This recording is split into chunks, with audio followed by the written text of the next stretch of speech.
Rogers Place, where their names will be forever enshrined, celebrating those that make up the fabric of this storied franchise.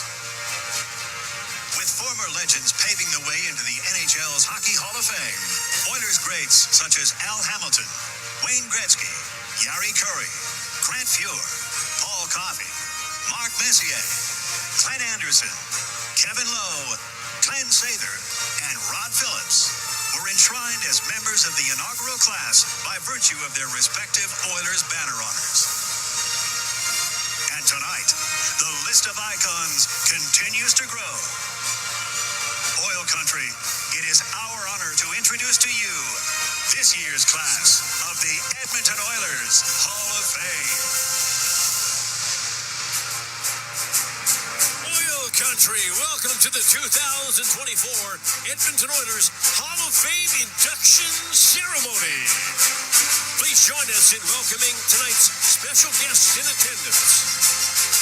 Charlie Hottie, Kelly Buchberger, Paul Coffey, and Don Jackson.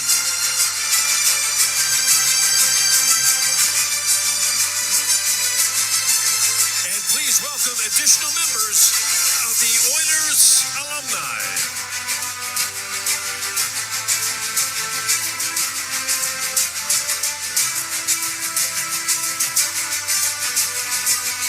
And now, please welcome to the ice the first member of the 2024 Oilers Hall of Fame class, Dr.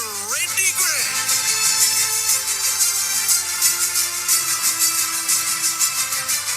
Accompanying Randy on the ice tonight is his wife Kathy, son Jamie and Ryan, and daughters Jessica and Sarah.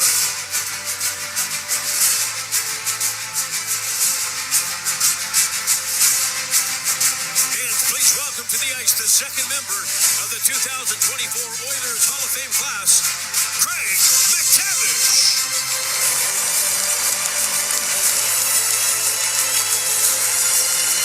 Accompanying Gregg onto the ice tonight are his sons Nathan and Sean and his daughter Brianna. And Nathan's wife Taylor.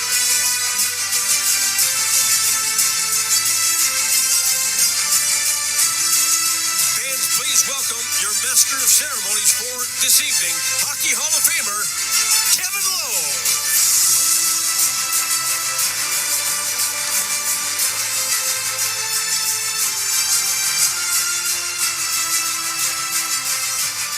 Wow, what a game.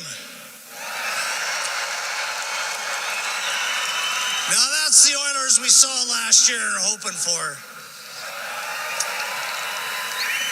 Hello, Oiler fans, and welcome to the 2024 Oilers Hall of Fame induction ceremony featuring this year's inaugural class.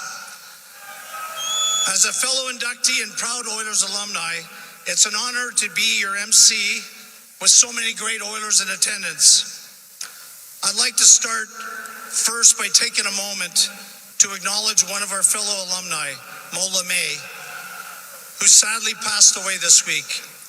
We're thinking of Mo and his family, friends, and fellow teammates as we gather here today.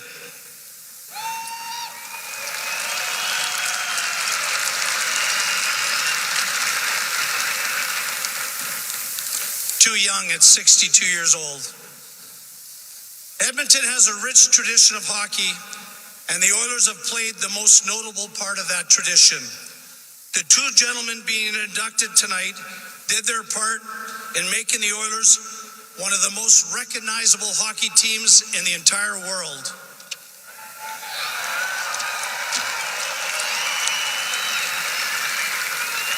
So let's celebrate Dr. Randy Gregg and Gregg McTavish as this year's Oilers Hall of Fame class.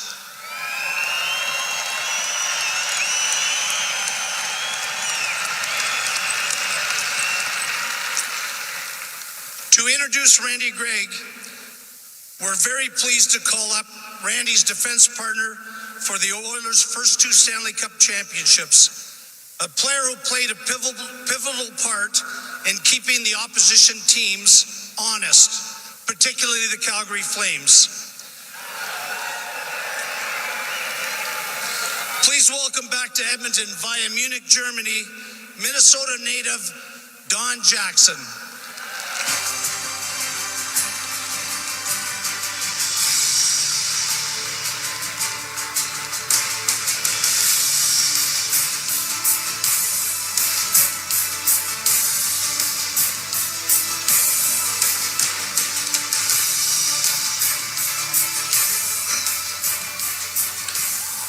It was the dawn of a new era,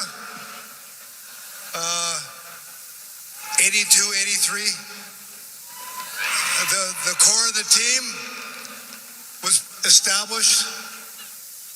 There was a young group that came in here and started setting the tone for the future of the Edmonton Oilers.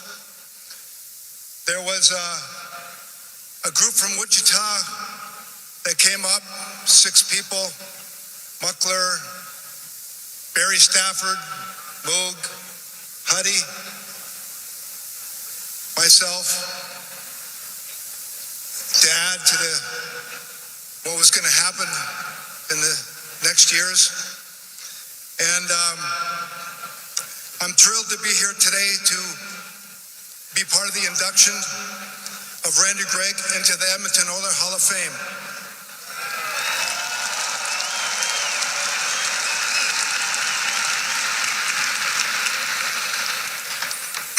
Randy and myself were partners. We both arrived as 26-year-old NHL rookie defensemen and joined the defensive crew of Coffee Huddy and Low Fogelin. We worked together for the next 4 years and went to the finals and got a lesson against the Islanders, got the rematch, finished them off the next year.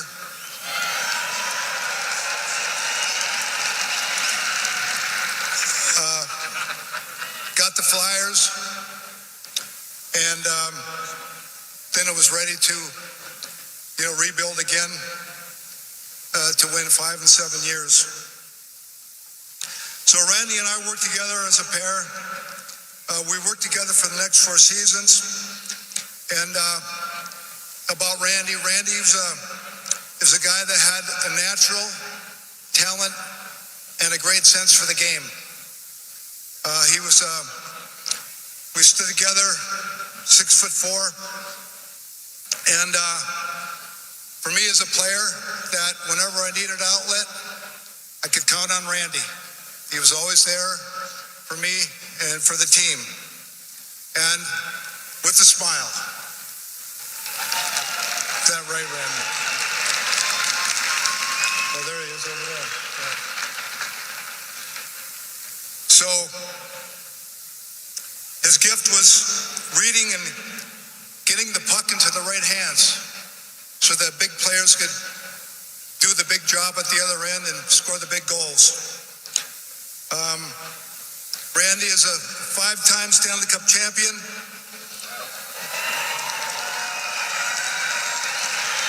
A great family man.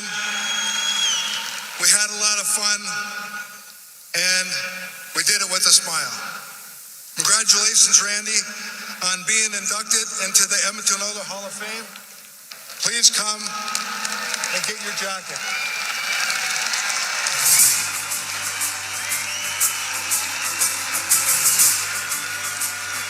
Right now, Paul Coffey is fitting Randy Gregg up with his Hall of Fame jacket, and in a few moments we'll hear from Dr. Randy Gregg.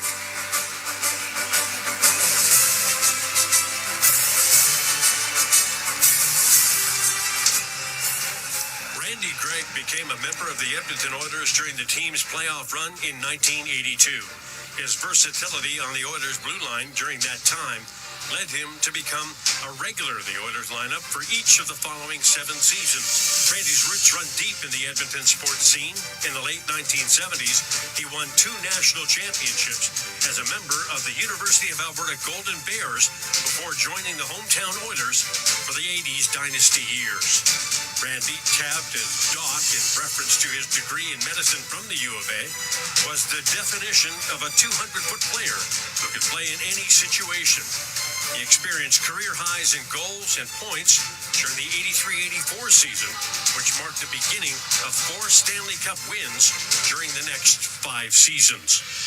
He's a member of the esteemed Magnificent Seven that saw his name etched on the Stanley Cup for all 5 of the Oilers' championships. Tonight, he officially becomes the final member of this group to join the Oilers Hall of Fame, joining the likes of Messier, Anderson, Curry, Lowe, Huddy, and Fury. On the international stage, Randy captained Team Canada at the 1980 Olympics in Lake Placid. He later returned to the Olympic Games in Calgary in 1988. Randy is a born and raised Edmontonian whose career has been supported by his loving wife, Kathy, their 4 children, Jamie, Jessica, Ryan, and Sarah, and now 12 grandchildren. Tonight's recognition of Randy's accomplishments and his contributions to the Oilers organization and the Edmonton community are well-deserved, and his name will be rightfully on display in the Oilers Hall of Fame for years to come.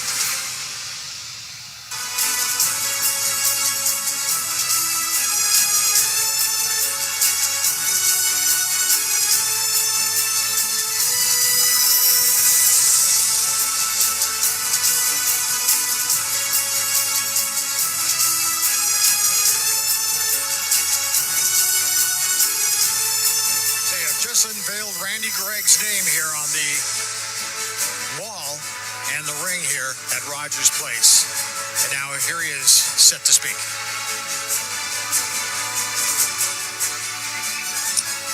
Good evening, ladies and gentlemen. Congratulations, Oilers. Great game today.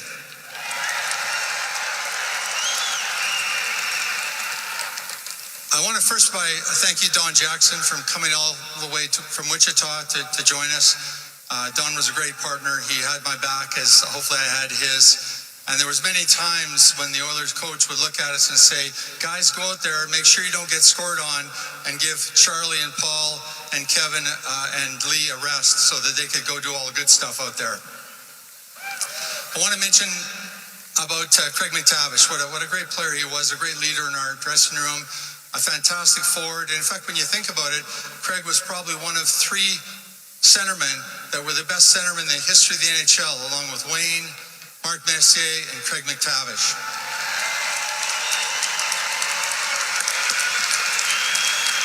What is really astounding, though, is he could accomplish all of that without wearing the most important piece of equipment in the history of hockey. Is certainly Wall of Fame worthy.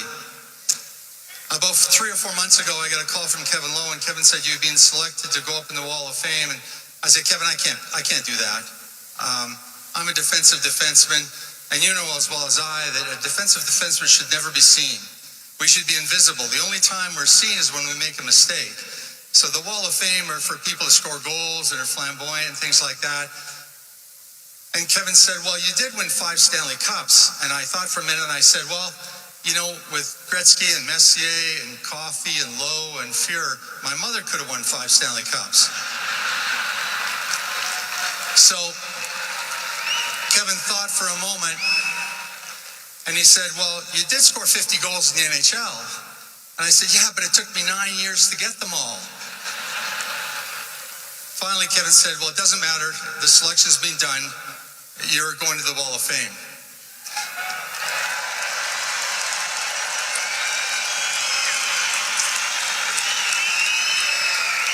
Now, as a physician, it's really, really important to be true to your patients and true to yourself. And I still have a hard time accepting the fact that a defensive defenseman should go up in the Wall of Fame. But what I will accept and be happy to is to go into the Wall of Good Fortune, because I've had a lot of good fortune in my life. I luckily was born in the best city in all of the world, a place called Edmonton, Alberta.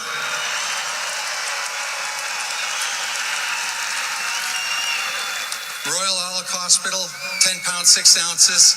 I was the youngest of 6 kids, but interestingly enough, we grew up in a 730 square foot house in Inglewood, just west of Westmount Mall.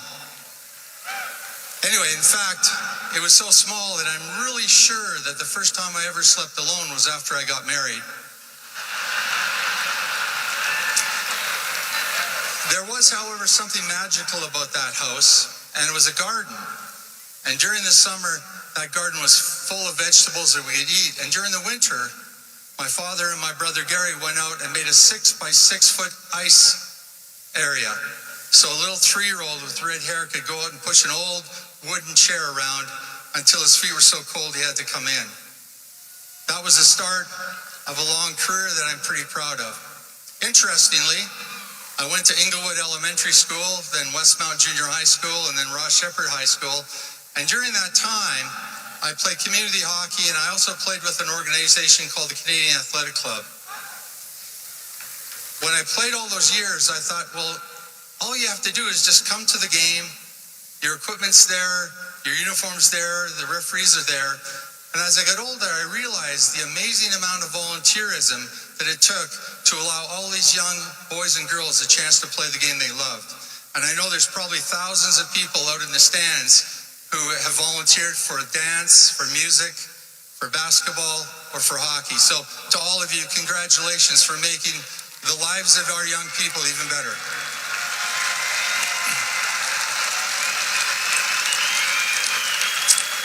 When I was 16, I had the great opportunity to go and attend the University of Alberta. And 2 things happened that were really exciting there. First of all, I was able to graduate with a degree in medicine.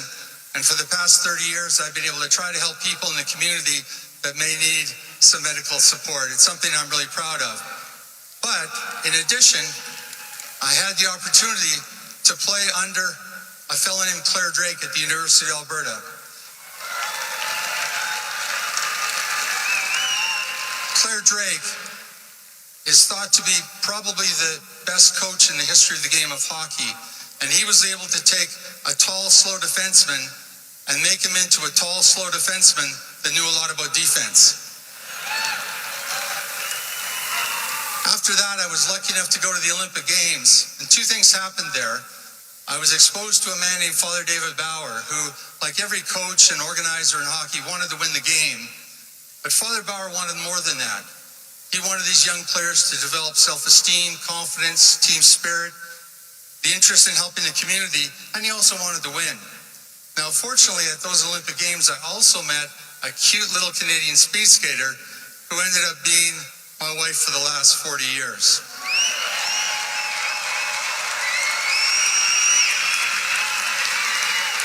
But I've got to be honest, there's a good thing and a bad thing about our marriage. The good thing about our marriage is we had 4 children. Our oldest is Jamie. I've had the good fortune of him joining my medical clinic. I love so much to have him around, and I learned so much from my son. My second son, Ryan, who I have the privilege to work with the Edmonton Riverhawks baseball team here in Edmonton. My daughter, Jessica, who, like her mom, was a great speed skater and has turned into not only a great teacher, but a great mother of 3 wonderful young children. And finally, our baby, Sarah, who, when she was 6 years old, she wrote me out a birthday card that said, "Dad, happy birthday. You're the best dad I've ever had." So I didn't have the heart to tell her that I was the only dad that she's ever had, but I appreciated the comment. Sarah's now an NICU nurse at that Royal Alexander Hospital where it all began for me many years ago.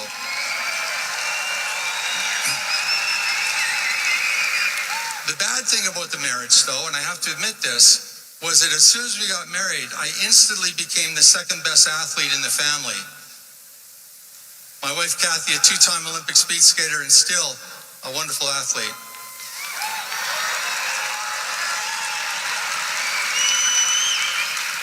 So let me tell you what happened after that. I was able to join a team that I watched when I was 16.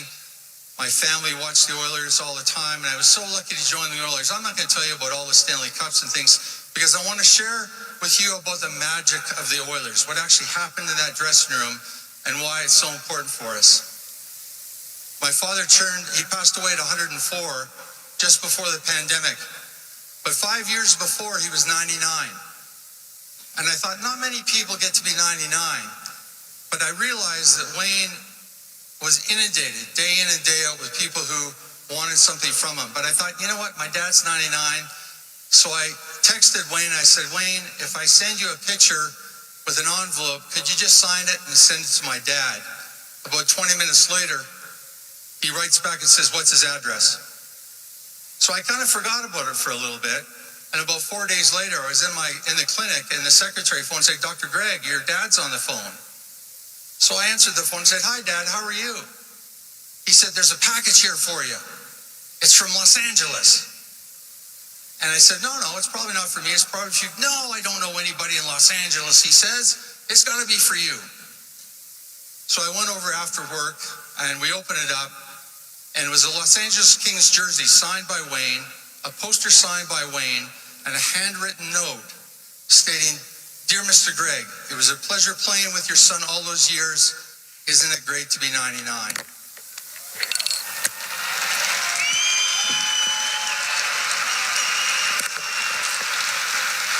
25 years after we played together, Wayne Gretzky was not just a great player, he was a leader of a generation.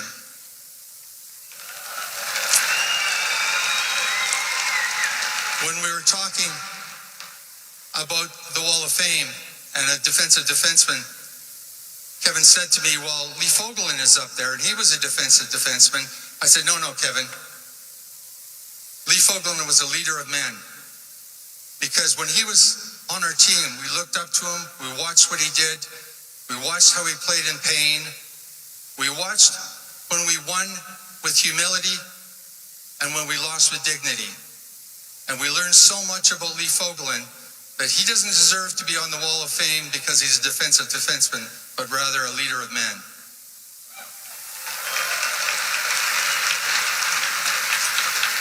I want to mention a little bit about Mark Messier, because how can you talk about the Edmonton Oilers in the 1980s without talking about Mark Messier? The fellows behind me will tell you a little bit about Mark and his amazing integrity, his intensity, and when he wore the Oiler logo, he loved it amazingly.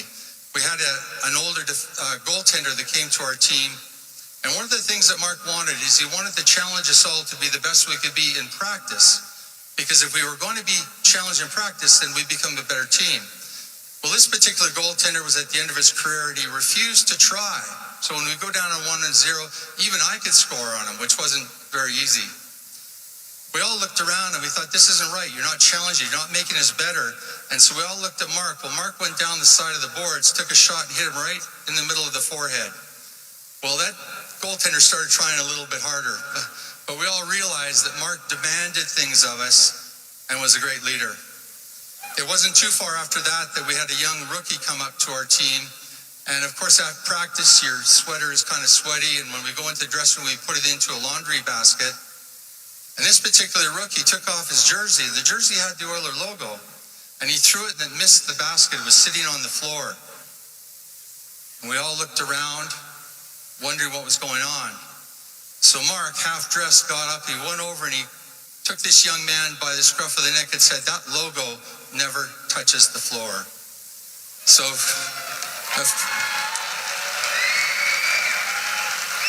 of course, he scooted over, took the jersey, and I don't think he ever played a game with us, but he learned how important it was to be an Oiler back then. I want to tell one last thing, because this is a story that not many of you know, and it's not about the greatness, it's about the regular player. There was a fellow named Dave Hunter, who was our left winger during the time. You remember Dave?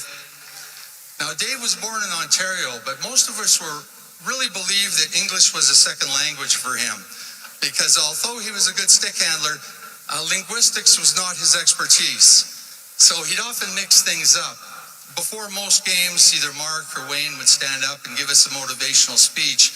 But this particular time, Dave got up and he gave us a speech, and he talked about how hard we had to work and things like that. And then he looked down at his logo and he said, guys, when you wear this, wear it with proud.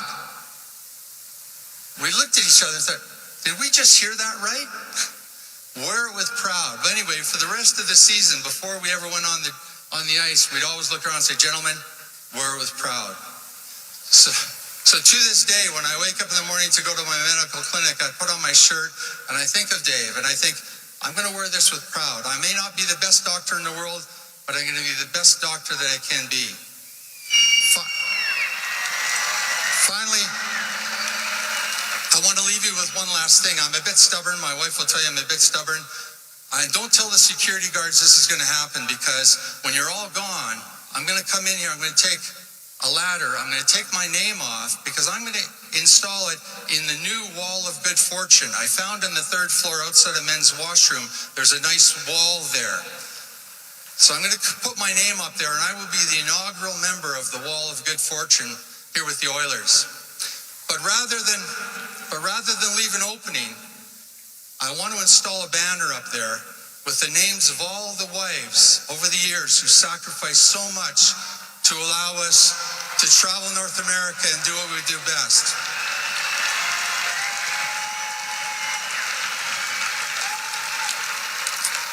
They are the true superheroes, and at the top of that list will be my wife, Kathy.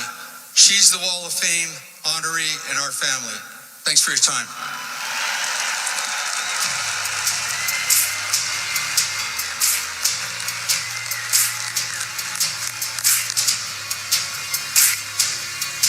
So that's Dr. Randy Gregg. Gregg, ladies and gentlemen.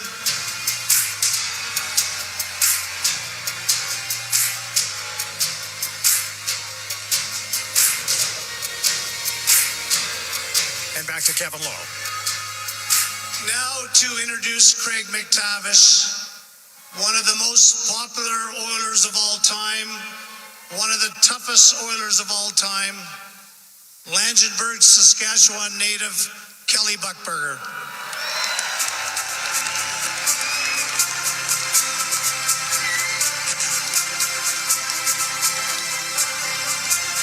First of all, I'd like to congratulate Randy on this well-deserved recognition. Randy was a great teammate, an amazing person, and continues to contribute to this community we call home. Congratulations, Randy. Craig, if I was to look up the ultimate teammate and a friend in the dictionary, your picture would appear. Since the first day I met you, you have treated everyone with respect, and your values have never changed.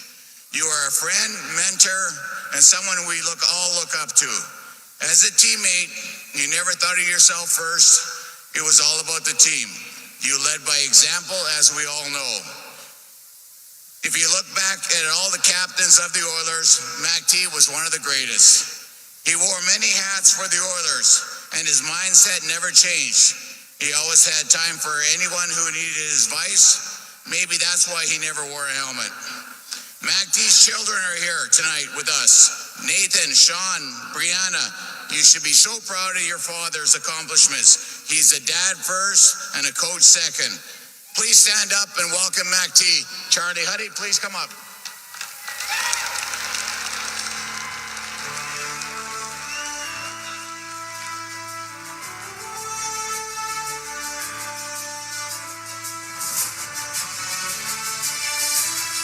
This time, Craig McTavish is being fitted up with his Hall of Fame jersey, and in a few moments they'll unveil his name on the Wall of Fame here at Rogers Place. Craig McTavish's legacy with the Edmonton Oilers began in 1985. A free agent signing by Glenn Sather, McT made an immediate impact at the club that lasted for 9 seasons. In 701 games as an Oiler, Craig became a staple in the Edmonton lineup as a defensive forward.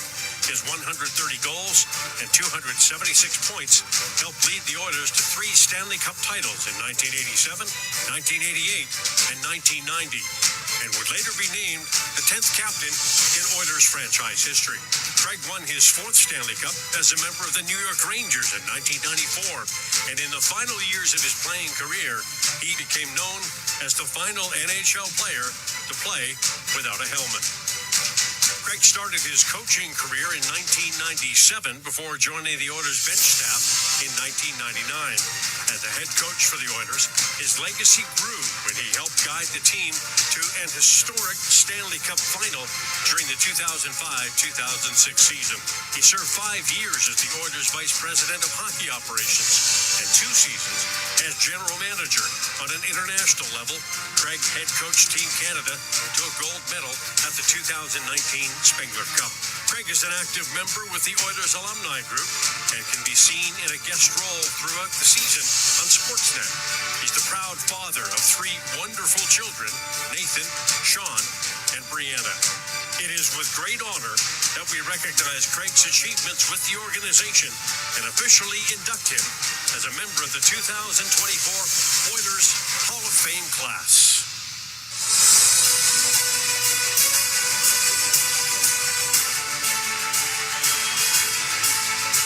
And at this time, they're now just unveiling Gregg's name here at Rogers Place, and there it is.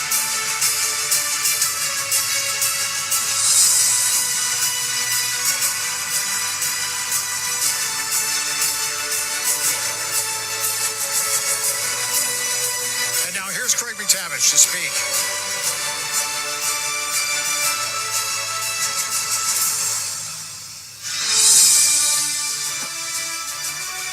I'd like to thank the current Oiler team for putting on such a clinic tonight against the Pittsburgh Penguins.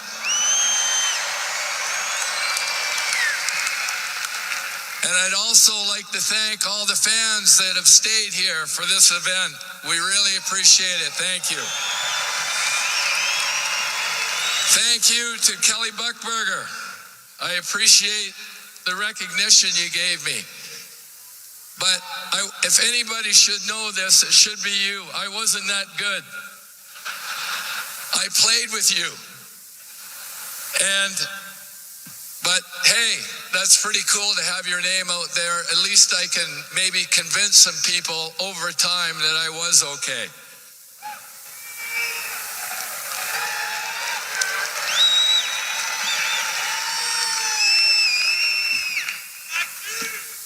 Thank you, and congratulations to Randy Gregg and his family for this honor. Very, truly earned, well earned. When I think of Randy, 2 things come to mind that he had little of while raising these 4 beautiful children: time and sleep. He was the only guy that if he had 10 minutes before the bus was going to go, he would completely gear down, get into bed, and set the alarm for 7 minutes. That's dedication. I have so many people to thank, and the challenge for me is knowing when to stop. But it starts with ownership for me, and I've had the privilege of playing and working for 3 fantastic owners. Peter and Eva Pocklington, when I first got here in 1985, was a wonderful man and did a lot for the city and did a lot for the Oilers.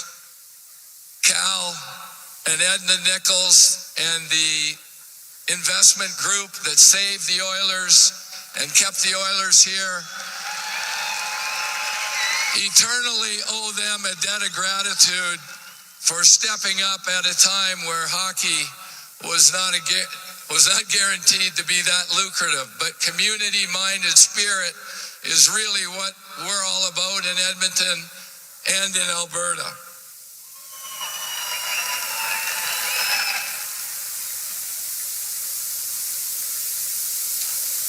And of course, Daryl and Renee Cates. Fantastic ownership. As Oiler fans, we know last names aren't necessary, but I did want to express my gratitude to Daryl, Slats, Wayne, Mark, the last, what do they call it? The last old boys club. Koff is the last guy left of the old boys club. and doing a fantastic job. But I wanted to thank all those guys and Kevin for their daily examples of leadership and class to me when I arrived here in 1985. Glenn Sather had the right balance between authoritative and being approachable, which is a tough balance for a coach to strike and one that resonated with us as players. One point I want to make about leadership is that it's not grown, it's born. The common denominator among all these men is their incredible parents and support they receive from their parents. Wayne embodied the principles of maybe the most famous parents of all in hockey, Walter and Phyllis Gretzky. Mark Messier carried Doug's toughness and his mom's Mary Jean's empathy. Kevin reflected Jesse's competitiveness and loyalty. And DK with Barry and Ida's class and grace deserve recognition too.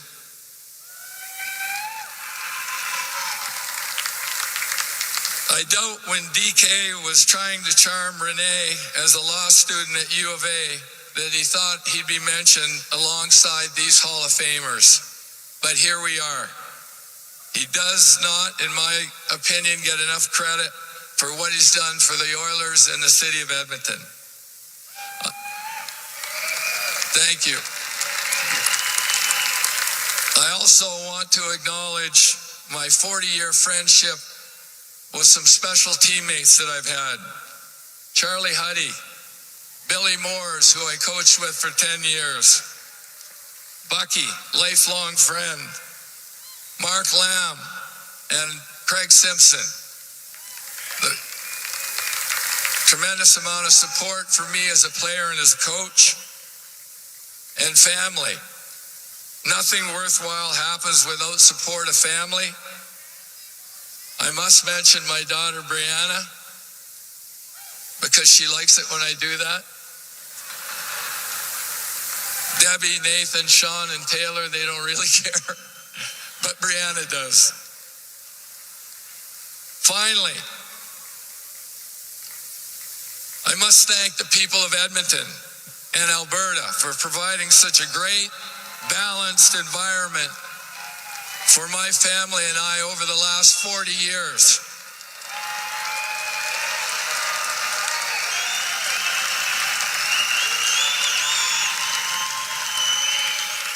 The people here are the distinguishing feature with a level perspective in this increasingly wild world.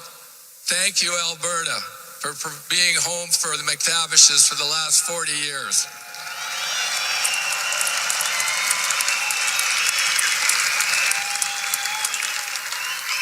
And I'd also, in closing again, like to congratulate the Greggs on this great honor. It really is cool to see your name up there amongst some of these great players.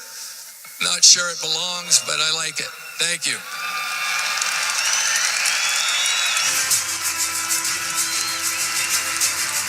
And once again, Kevin Lowe to close things off.